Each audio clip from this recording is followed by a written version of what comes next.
One of the main things I have learned from the prelim to my final product is the importance of researching. I found the audience feedback to be the most helpful thing of all.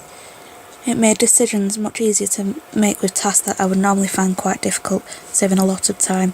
The main difference on my front cover is how complex the magazine has got. When starting the prelim tasks, I spent about 2 hours removing the background from my cover photograph, leading me to decide not to erase the background of my final design to save time. I did, however, use the skills I learned in the prelim to erase some of the masthead to give it to the effect of it being behind the model. I have also learned through my research into the codes and conventions of a magazine the importance of things like banners and fonts. It is important that they are clear and you have something to catch the audience's attention. I also used a sticker effect using some of the tools Photoshop had to offer. I also learned a lot more about the importance of mise-en-scène in photographs. It is important that you make the mise-en-scène matches the target audience, so it is reflective of my magazine.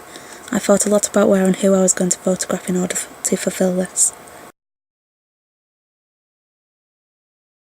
My contents page was most favoured from my audience research.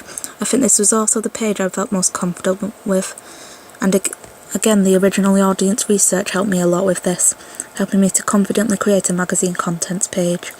The key differences between the contents pages are the titles.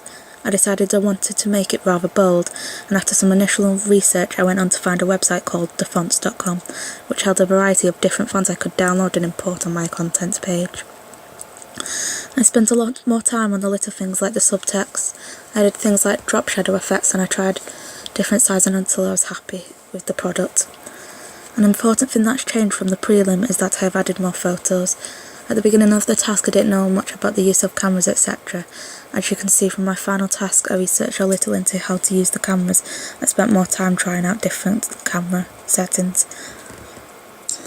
I also used Photoshop to create the black and white effect on one of my photos.